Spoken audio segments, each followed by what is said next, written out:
Welcome to the Deep Dive. Today we've got a fascinating set of sources we're using to really immerse ourselves in a region that is so central to the American story. The American South. Exactly. We're talking about a place that's been described as having, and I'm quoting here, the most personality in the whole country. Which is saying something. It is.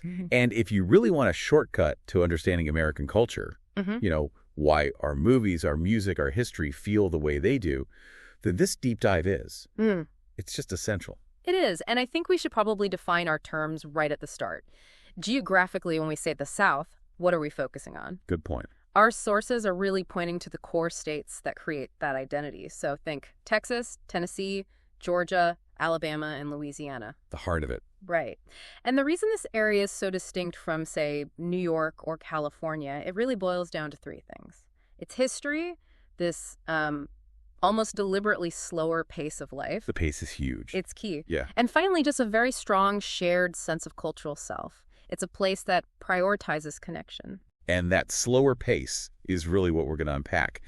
Our goal here is to give you the context, to help you understand why that pace creates all these cultural pillars we're about to explore. Okay, so where do we start? Let's start with the first thing you notice, the thing you can hear the second you arrive. The language. Specifically, that famous Southern drawl. The drawl is the immediate sign that, things just work differently here. We all know what it sounds like, but what is actually happening from a linguistic point of view? Right, what's the mechanic behind it? The research shows it's not just talking slowly. It's a specific thing where single vowel sounds get stretched out. They're split into two, sometimes three parts. So one syllable becomes a much more complex sound. Exactly. It literally makes the words longer. And this isn't, a sloppy way of talking. It's a very systematic, structured sound. That makes perfect sense. It actually takes more time to say a sentence, which forces a slower speed on the entire conversation. You physically can't rush it. Precisely. And that physical act of slowing down your speech just feeds directly into the social expectation that you don't rush interactions. Yeah. We're going to see that pop up everywhere. Okay, so the pace shapes the communication. Yeah. But what about the vocabulary? Let's talk about maybe the most famous Southern word, one that people often think is just slang, but it's incredibly efficient. Y'all. Y'all is so important and so misunderstood. It's a contraction, of course, of you all. And what it does is it solves a problem that standard English has. We don't really have a clear mandatory way to say you to a group of people. Second person plural. Exactly. So when you hear someone use y'all, it's not just color, it's grammar. It makes it instantly clear they're talking to a group, not just one person. So it's a tool, not just a cultural tech. But is it used everywhere? I mean, is someone in downtown Atlanta using y'all as much as someone in a small town in Alabama? The sources say yes. It's pretty much the primary term across the board, which is really significant. But the real signifier, the thing that shows a deep immersion in the culture, is when you hear, oh, y'all. The double down. Right. That's used when a speaker needs to be absolutely clear that everyone in a big group is included. That's a real marker of traditional Southern speech. Okay, so we've got the sound and the grammar. Let's finish up on language by talking about the layer that sort of governs everything. The mandatory politeness. Yes, ma'am, and yes, sir. And this is where we really move from just language mechanics into the social structure.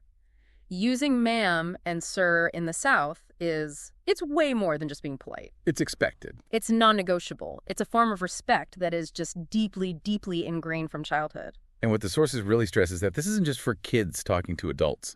Adults use ma'am and sir with each other all the time, with customers, with their boss, even with strangers. It's a way of maintaining a certain social order. When you use that formal address, you're signaling that you recognize the other person's status and you're willing to play by the rules of Southern decorum. And if you don't? If you don't use it, you can easily come across as rude or disrespectful no matter what you actually said. It just makes the whole interaction predictable and, respectful. So the language itself is built to prioritize a certain pace, a clarity about community, and this mandatory respect that has to flow directly into the region's most famous cultural pillar, Southern hospitality. Oh, that connection is absolutely vital. Southern hospitality isn't just about being nice. It's a whole belief system. It comes from the history of the place, right? It does. I mean, historically, travel was hard. Your neighbors were your only support system. So this idea that you must be incredibly warm and welcoming to any guest, stranger or not, It became a social and even an economic necessity. It's like codified kindness and expected performance. Right. But how does that actually play out today? What are the concrete things the sources point to? It's in the small things. For example, people making eye contact and actually waving at strangers they pass on the street. Or the immediate, absolute requirement to offer someone food or a drink the second they walk into your home. It's not optional. It's an obligation, but one that's done with a genuine spirit. It creates a kind of buffer against the anonymity you get in big cities on the coasts. Exactly. When you slow the whole social exchange down, you leave less room for those cold, quick, transactional interactions. The mandatory politeness leads to mandatory warmth. And that structure of warmth and manners leads us to the next massive piece of the Southern identity, religion. You just can't understand the place without knowing its role as the Bible Belt. If we're looking at civic life, the church is often the absolute center of a Southern community. The sources are really clear that religion isn't just a Sunday thing. It can dictate the rhythm of the entire week. And we see that very clearly in how Sundays are structured. Tell us about that, because it's a schedule that locks in both religious and family time together. Yeah, the sources are specific here. Sundays are for church, often multiple services in the morning. And that's immediately followed by these huge, long family lunches. So the community aspect is enforced. It is, and often through specific denominations, mostly Southern Baptist and Methodist churches. And these churches aren't just for services. They're centers for social networking, for community help, for everything. So if you're connecting the dots here, the church reinforces the family gathering, which reinforces the hospitality, because that Sunday lunch is often an open invitation for friends and neighbors. It ties everything together. It really creates the social safety net for the community. Everything is built around these institutions, which fosters a much more collective mindset than an individualistic one. Okay. Warm hospitality, ingrained manners, a very structured, religion-centered social life. That sets the table perfectly for what I think is the true soul of the South, the food that fuels all these gatherings. The food is just a direct translation of the culture. It's described as heavy and delicious. It's food designed for sharing, for sustenance, and for showing love. It's comfort food raised to an art form. Let's get into the specifics, starting with soul food. It's famous globally now, but it has such deep historical roots in the region. Right. Soul food really came from the need to make incredibly flavorful, filling meals from, often very limited or inexpensive ingredients. The classics we all know, fried chicken, mac and cheese, collard greens, that's a masterclass in culinary creativity. It's food with a very deep history tied to the African-American experience there. A deep and complex history, yeah. And those dishes are now just foundational to the entire region's identity. Okay, and then we have to talk about BBQ, which is not one thing. It's like a whole complex language, and the regional differences are everything. You can't just say Southern BBQ. No, you can't. This is where you have to get specific. The different styles of BBQ are tied directly to local history and farming. For example, if you're talking about Texas BBQ, you are talking about beef. Specifically brisket. Almost always brisket. And that comes straight from Texas history as a cattle ranching state. They had all this tough beef, so they perfected ways to slow smoke it into something incredible. And they usually use a dry rub, right? And local woods, like mesquite. But if you go east, say to Tennessee, it's a whole different animal. Literally. In Tennessee, especially around Memphis, the focus is overwhelmingly on pork shoulder, ribs. Historically, raising hogs was just more common in the Deep South, and their preparation is totally different, more focused on vinegar-based or mustard-based sauces. A sharp contrast. It's a completely different philosophy. And understanding why it's pork here and beef there, that's understanding the geography and history of the place. Okay, let's move from the food to the music, because the South's contribution here that's arguably its greatest export. This is the region that basically created the soundtrack for the modern world. What's so amazing is the sheer density of it.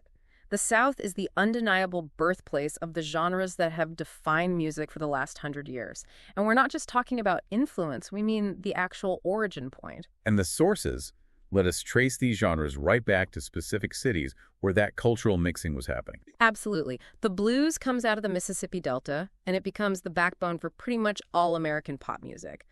Then that sound travels down to a city like New Orleans, it mixes with European traditions, and it evolves into jazz. And then the big one, Rock and roll. Rock and roll is born in Memphis. It's this energetic explosion, a fusion of blues, gospel, and country music that really couldn't have happened anywhere else. And country music itself finds its home in Nashville. Right. Nashville is where the folk sounds from the mountains and the deep south got polished and turned into a global phenomenon. Blues, jazz, rock and roll, country.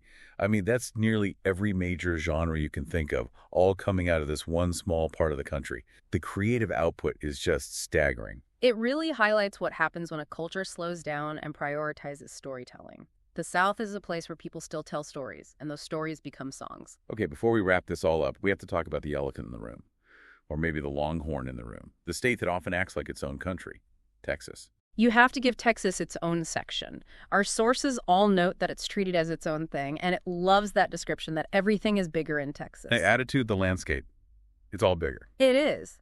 So the question is, if it's so independent, how does it still fit into that core Southern identity we've been talking about? Right. With the manners and the hospitality. It fits by taking those core Southern values and filtering them through this very distinct Western lens. So Texas has the mandatory politeness, but it adds cowboy culture to the mix. The rugged individualism. Exactly. That, plus the history of huge ranches and cattle drives, distinguishes it from a place like Louisiana or Georgia. It's where the Southern focus on tradition meets the Western focus on freedom. So it's a synthesizer. It takes the Southern love for manners and smoked meat, even if it's beef, and merges it with a frontier mindset. Precisely. It just adds another fascinating layer to the whole picture, showing that even inside the South, there are these huge divides. So after all this, what's the big takeaway for you, the listener? What does this deep dive into the language, the food, the church really mean? It means the South isn't just a place on a map. It's a coherent cultural system. Yeah. To really get American pop culture, to understand our history, you have to understand that this region operates on a clear and distinct set of principles. It keeps its past alive in its daily habits. And our sources give us 3 words that perfectly wrap up this whole regional identity. 3 adjectives that distill everything from the drawl to the music. The American South is warm. Loud. Hard. Warm in its hospitality, its insistence on welcoming you. Loud in its incredibly influential music and its big personality. And fiercely, fiercely proud of its identity and its traditions, often in direct opposition to the faster pace of the rest of the country. And when you put all that together, the slower pace, the structured manners, the focus on shared meals, the birth of all this music, you get a community that is actively choosing connection over speed. So here's a final thought for you to chew on. If the Southern identity is built on intentionally preserving this strong, slower culture, what kind of pressure does the nonstop digital speed of modern America put on that way of life? And what does the fact that it's still here tell us about the power of tradition? That's something we're thinking about. We'll talk to you soon.